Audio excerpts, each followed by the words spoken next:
Hey, what's up, Unbroken Nation? Hope that you're doing well wherever you are in the world today. I'm very excited to be back with you with another episode with my guest, Angela Legh, who is the epitome of from survivor to thriver. Angela, my friend, how are you today? What is going on in your world?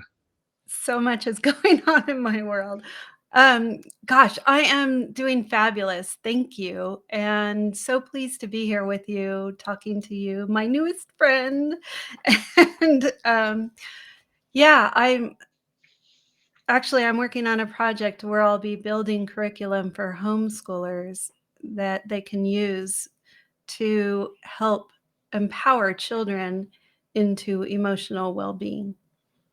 I love that. That's so beautiful. And I know a big part of your journey is kind of getting into that place.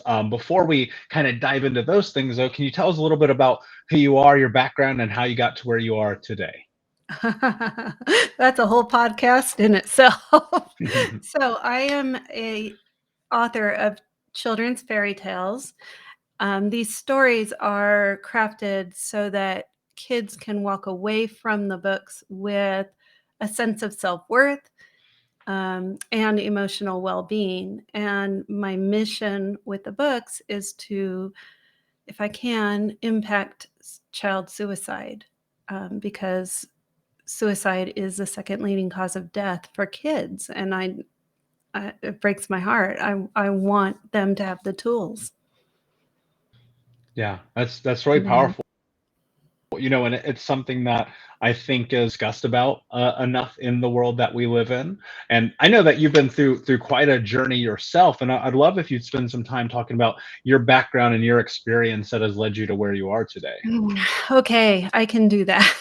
So, um, if you can imagine, I was born in the Haight Ashbury in San Francisco, and it was a colorful time and place because in the summer of love, I was there, even though I was 2 or 3. So I I got to see, all these iconic singers as they hung out on their doorsteps.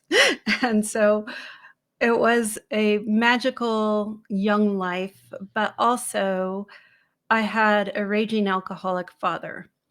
And my mom worked full time, so because she had to support the family. So we were left alone with dad. And it from basically my memories of dad is that he was a monster. Um, I know that he physically, sexually, and emotionally abused us. And my subconscious buried a lot of that. So I can't like talk about any specific times. But what I walked away from in fact, when my mom divorced my dad and I was 10 years old, it was an awakening. It was a release. It was freedom to to know that we were now safe from this monster in our life. And I grew up and I married a man who was also from an injured background. And he basically, his comfort zone was conflict, anger, and yelling. For me, with my background, that was very difficult for me to deal with because, I had this raging dad and I decided that anger was a terrible thing to be. To be angry was terrible to my young mind. And so I repressed anger and had really no sense of value, no self-love. And the repression of emotions coupled with a lack of inner value is a marker for not having a great life, for making choices that are self-harming. And so I got into this marriage, and I was emotionally abused in this marriage. So I say for, 50 some years of my life, I've been bullied by men. And it doesn't, I know that I played a part in the marriage because I brought to it this rejection of anger, and he embraced anger. And so that created a very toxic atmosphere. Most people, most women who experienced the things that I've experienced would label it with a label of a kind of behavior. And I don't like using labels. But I can tell you that I was gaslighted, and I was blamed for everything in my marriage. So every 5 years or so, I thought about leaving, but I couldn't hurt him. So I put his needs of being loved ahead of my need to not be yelled at, accused, and turned upside down mentally. And so what I was doing was not valuing myself enough. And I probably would still be in that marriage if a wildfire had not destroyed our home. And that happened in Northern California in 2017. And went to bed that night, woke up to mayhem and had to get out within 10 minutes. The fire caught our house 10 minutes after we left, and within another 10 minutes, our entire house was gone. It was like flattened, and everything inside, of course, gone too. And for most people, having a crisis like that, because a fire will rip the rug out from underneath you. Your whole world turns upside down, especially if a whole community is affected by a fire. What it did for me was put me into a dark night of the soul where I questioned everything. I questioned, why was I allowing myself to be in this situation that made me miserable? What is life about?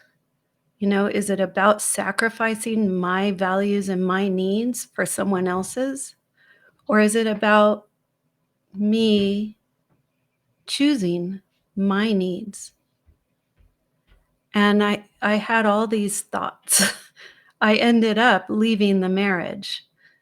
And that was the first step in my inner healing.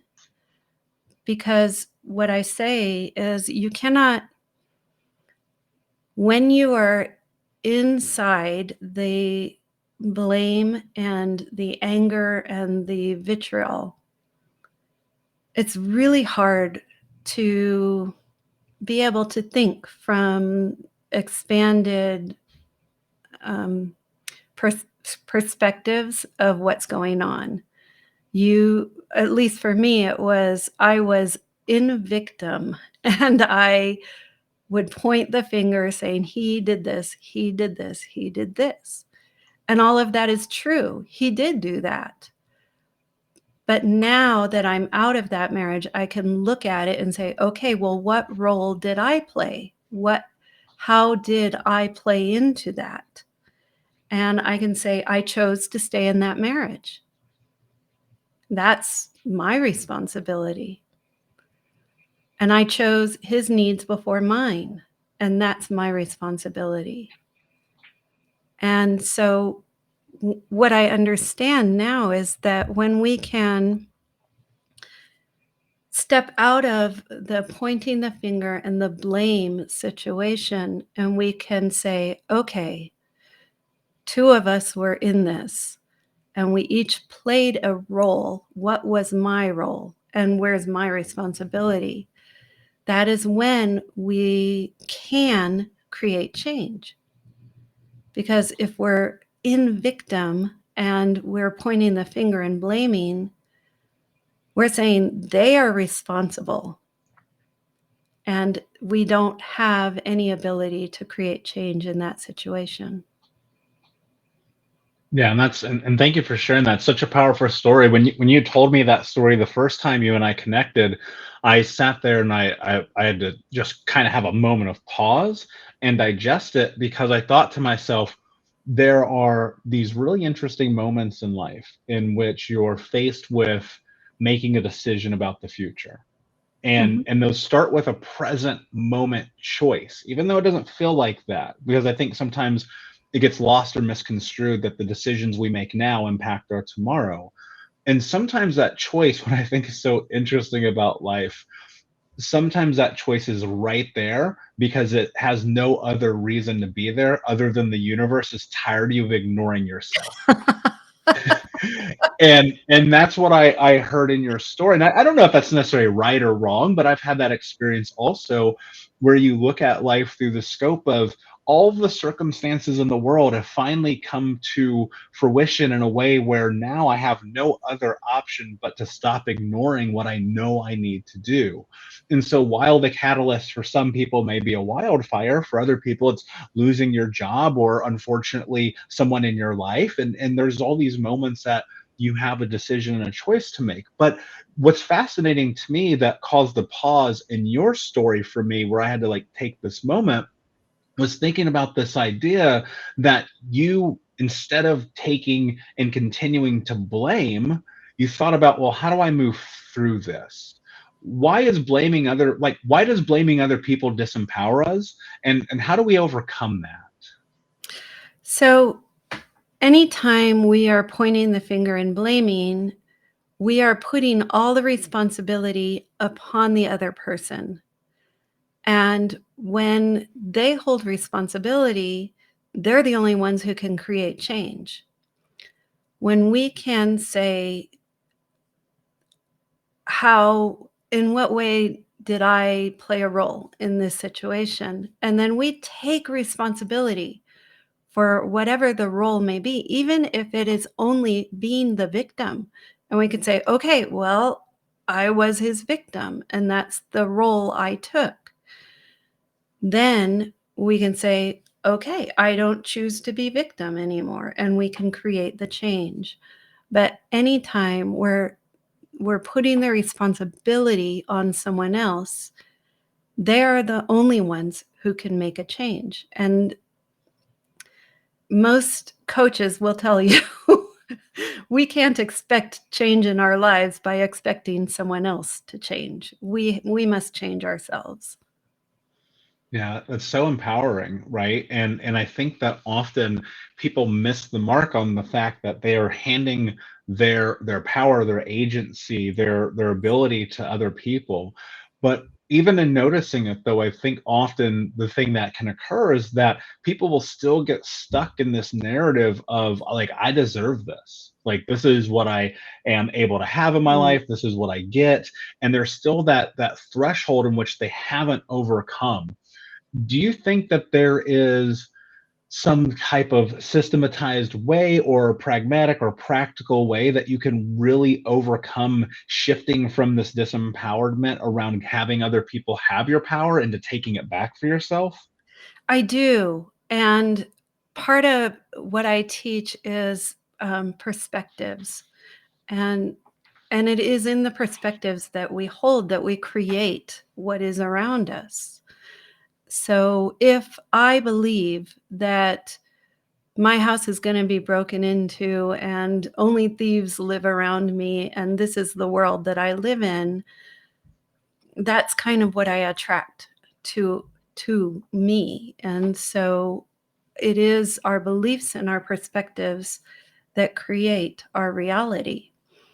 And many adults have been told at some point in their lives by their parents, by their teachers, by their boss, whoever it is, through some kind of criticism, they gained a perspective about themselves that holds them back.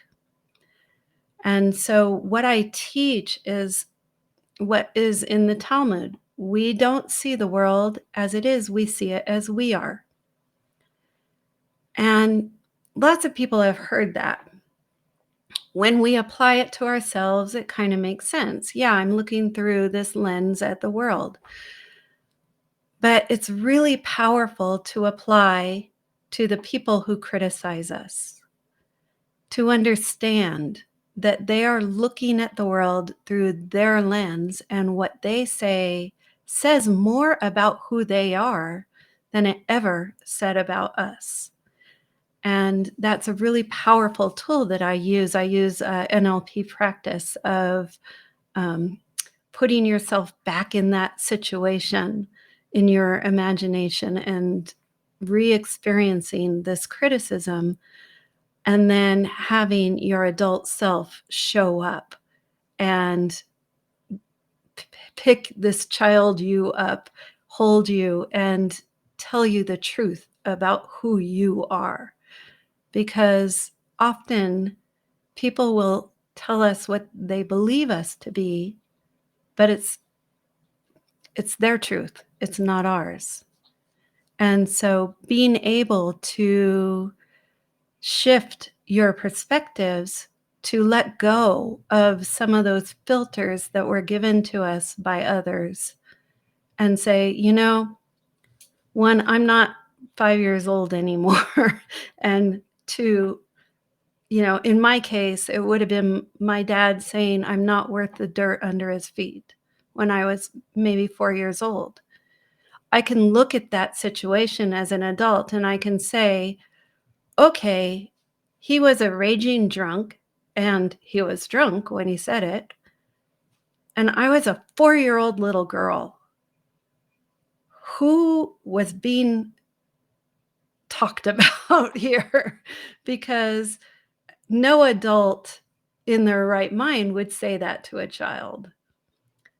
So what he said more about who he was in that moment than it said about me.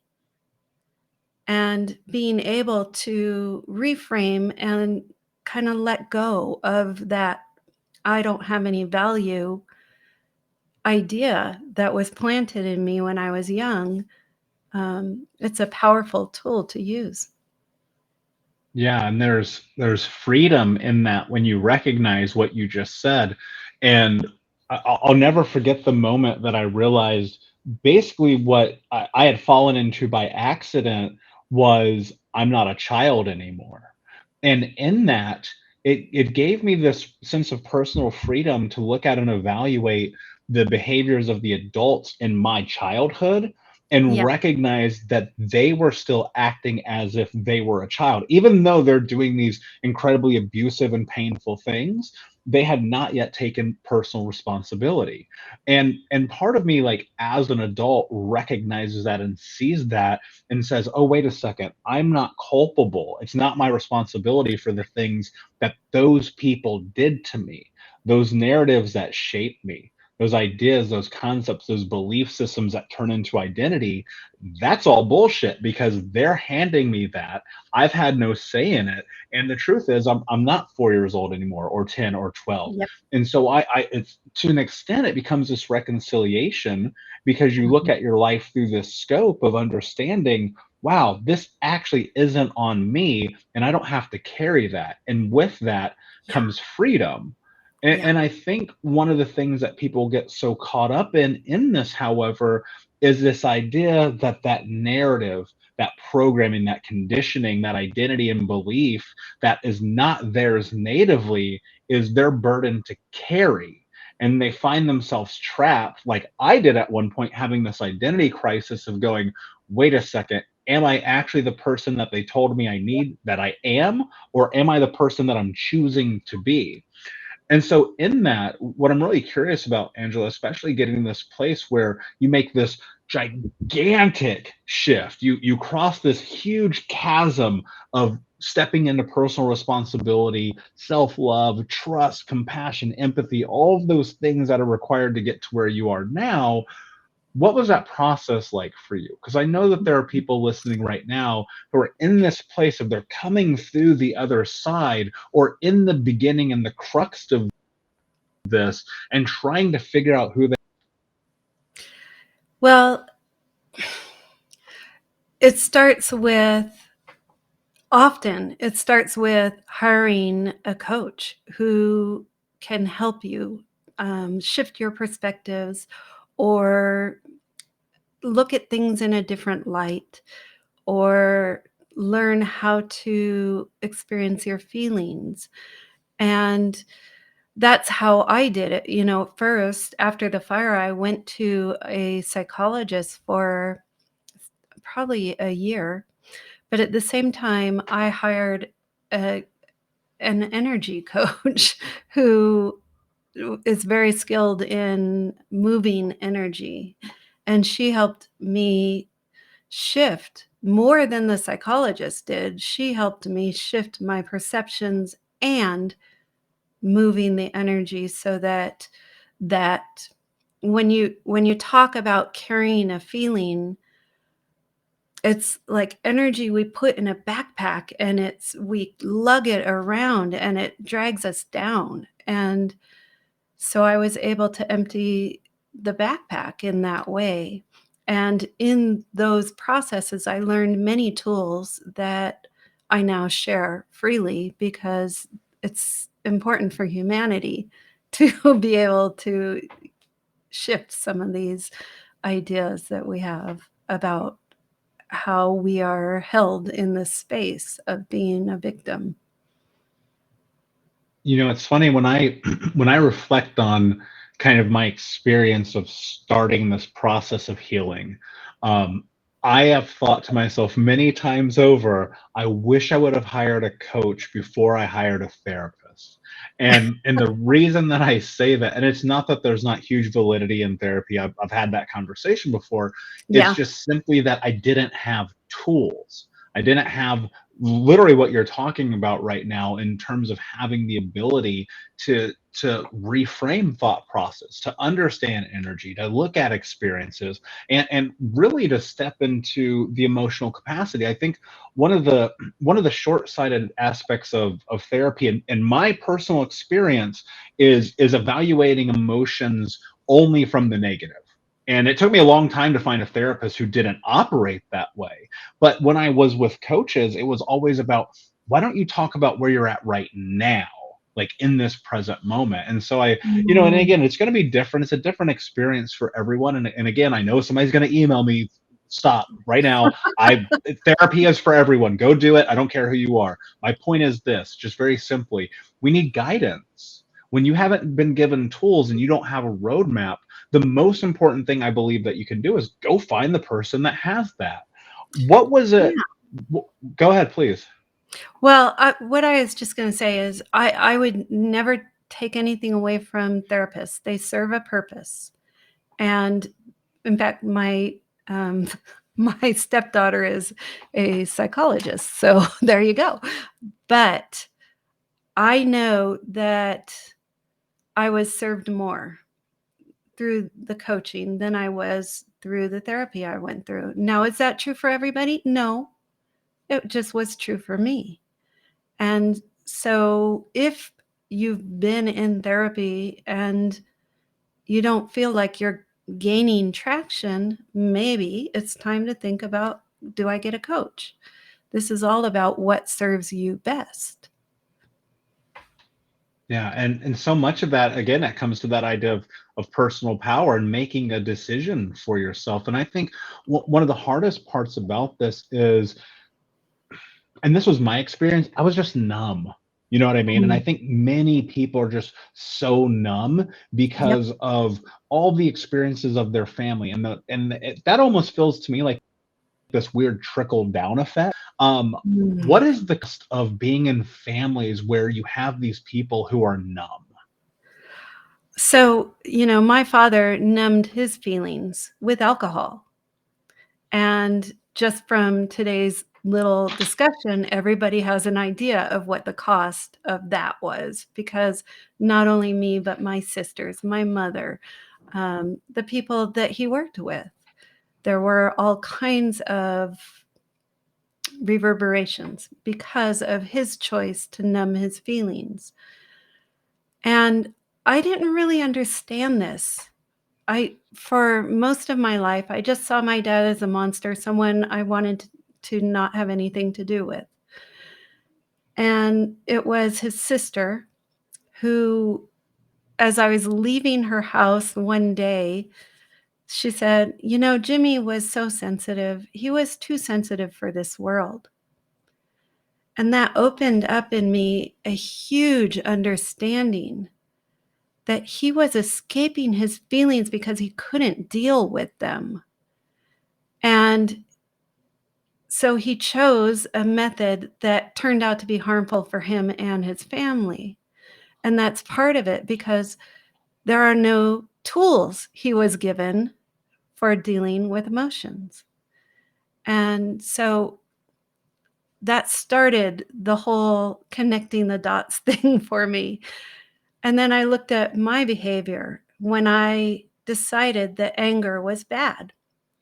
And that meant that I repressed my own anger. And there was a time, if you asked me, did I have any enemies, or did I, how mad would I get? I'd be like, I don't get mad.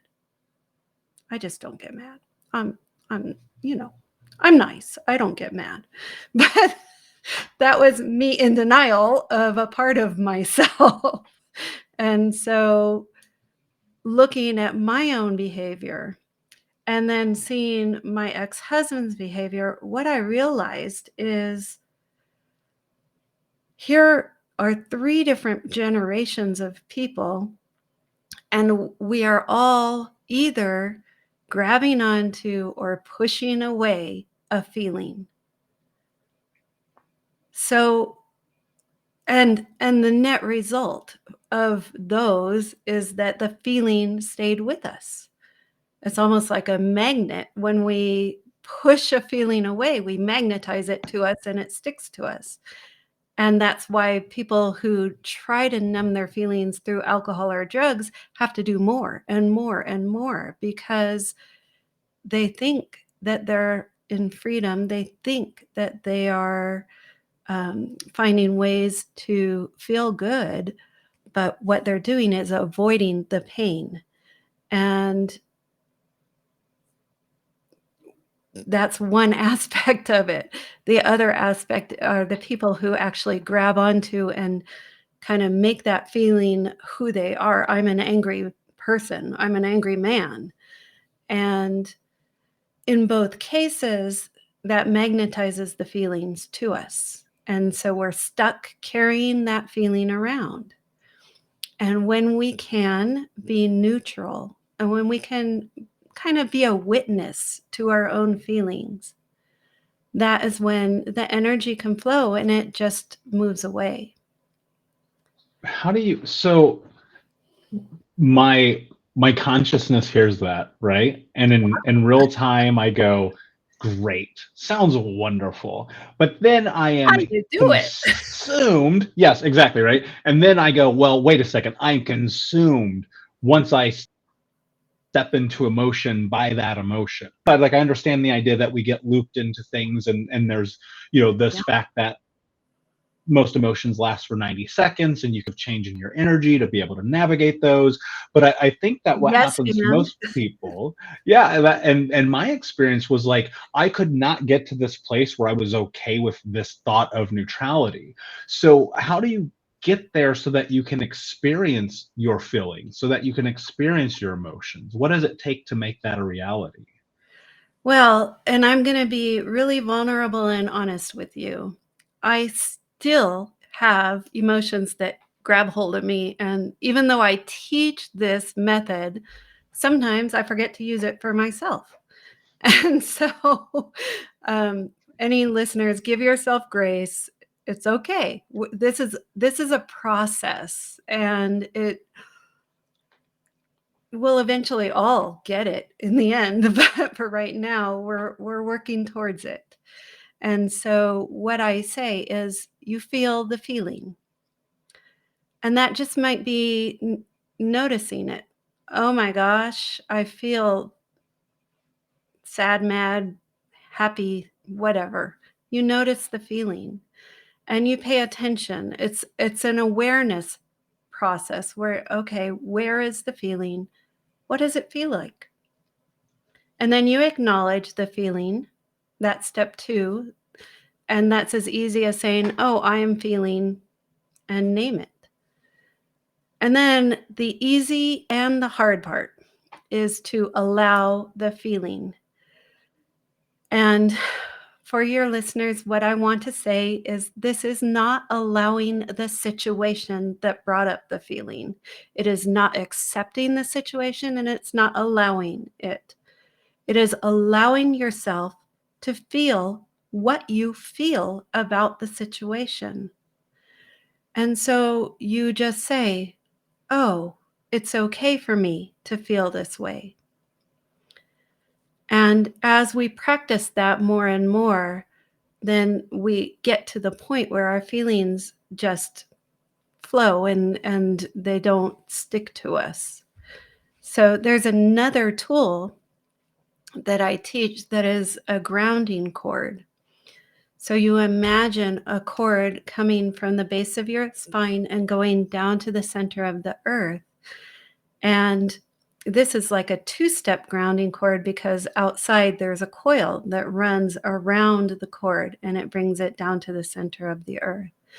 And you send your thoughts that aren't serving you down the center of the cord.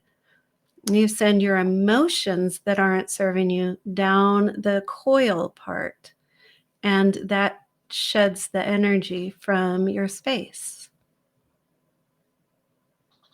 And when you're in that and you're trying to step into that deeper, is there a place for, how do I want to phrase this in a practical way? Is there a place in this where you have to give yourself grace with those Yes. emotions? Ah, so beautifully said. Thank you. That is absolutely what because we are so fast to criticize ourselves. And we are so quick to say, I'm doing it wrong. But the thing is, we weren't taught this stuff. And so all of our efforts move us in the direction we need to go. And giving ourselves grace is the best way to get better at it, because if we beat ourselves up about not doing it right, then we're not going to improve as quickly as we could if we give ourselves grace and say, okay, well, this is a learning process. Next time I'll do it better. That just makes it easier for us to move forward with the process. Yeah, and I don't know about you, but like I've never been good at anything the first time I did it. Honestly, like I'm still like, man, I've done some things a million times in my life. I'm still not proficient, right? We're Right. experienced. And in this, I think that the way that grace applies probably more so than anything, and this is my life in real time, is just being like, okay, cool. Now you understand something about yourself that you didn't understand before this moment. And I That's think so that is beautiful. I just feel like it's a continuation of that, like, unfortunately, like ad nauseum. It's going to be the experience of life until you die. That's because today is not the same as yesterday, and tomorrow will be different from today. We What will are always face challenges. And so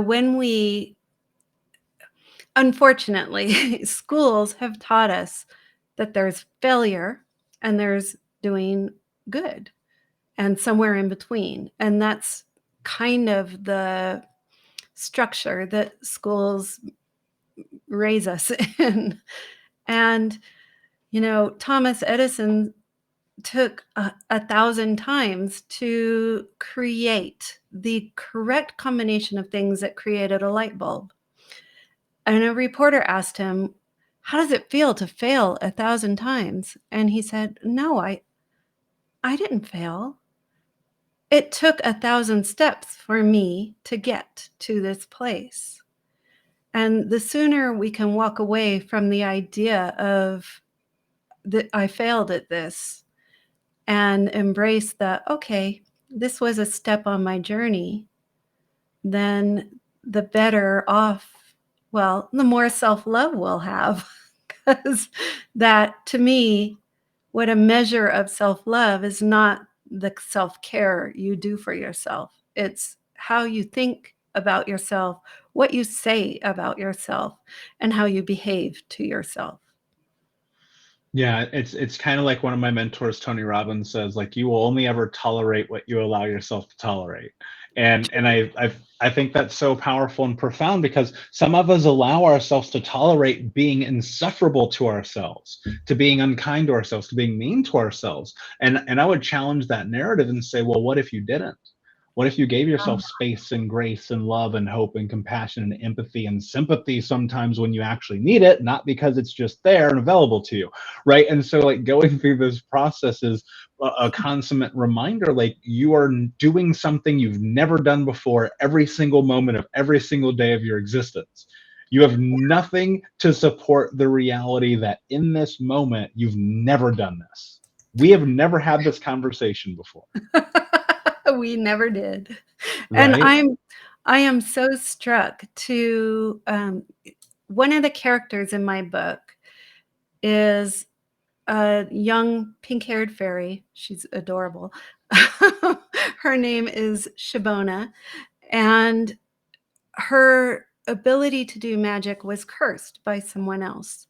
And so she basically fails every time she tries to do magic. But sometimes her failures actually make things work out. And so somewhere in there is a message. Yeah, and I think that's so true about life, because it's indicative of the reality, right? John Maxwell wrote an amazing book, one of my favorite books of all time, called Failing Forward. And it's Mm, just simply about this understanding, like, if you can take those failures, because you're going to have them. Like, if you think you're never going to make a mistake, then you're not trying. You're literally not trying. And so if you can take those failures and acknowledge them and sit in them and just simply say, all right, cool, got it, learn something, you will be so much better off in life, because you'll be taking these things that would once hinder you and use them as fuel to continue to propel you forward.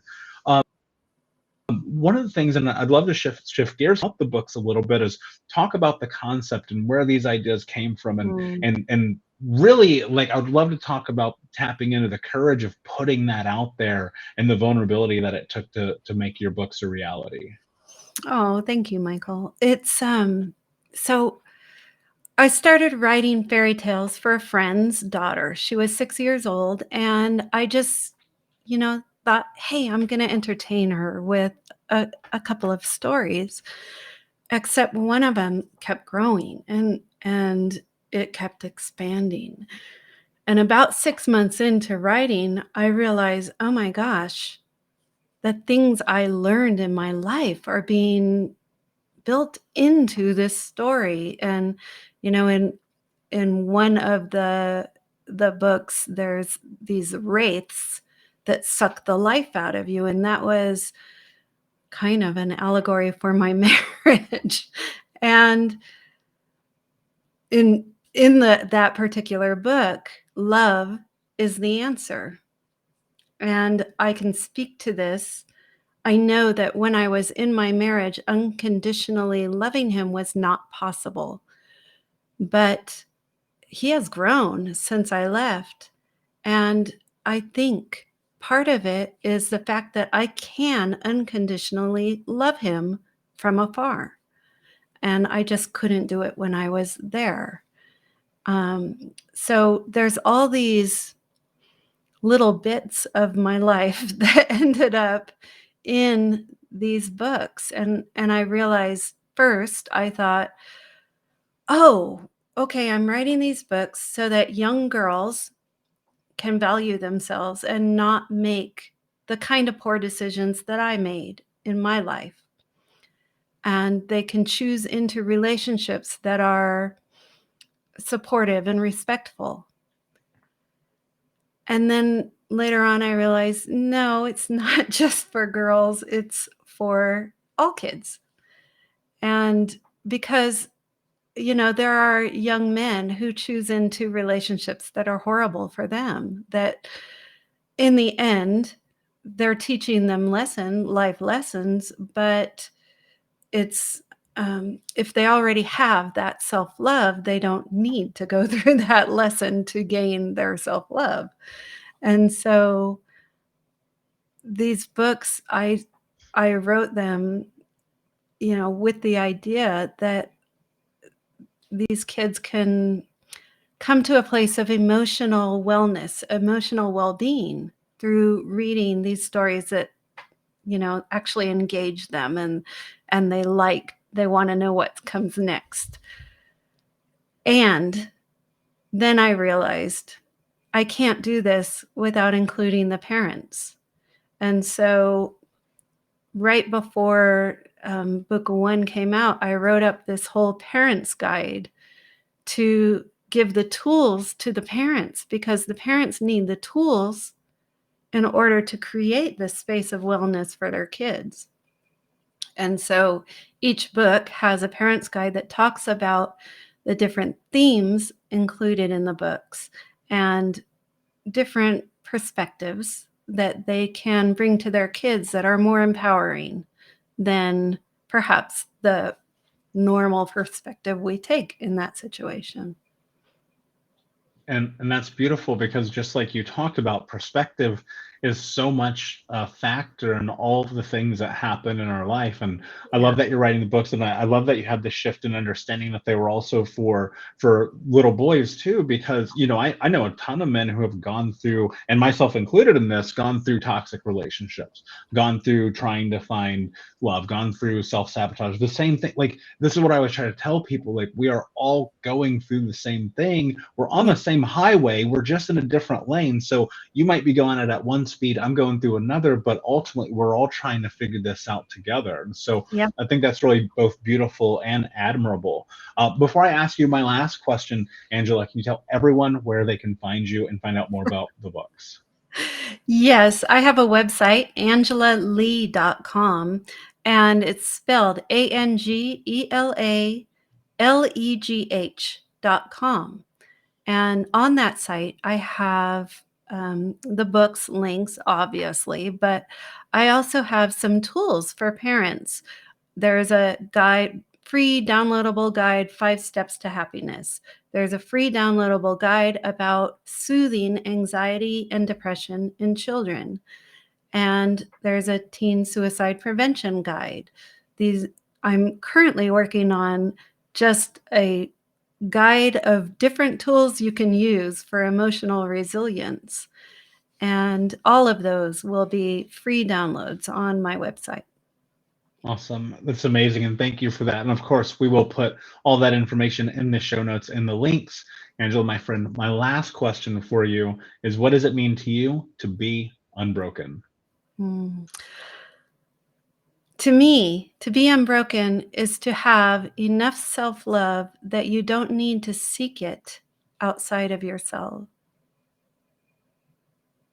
Very beautiful, very poignant. Thank you, my friend. Unbroken Nation, thank you so much for listening. Please like, subscribe, comment, share, tell a friend. And until next time, my friends, be unbroken. Thank you.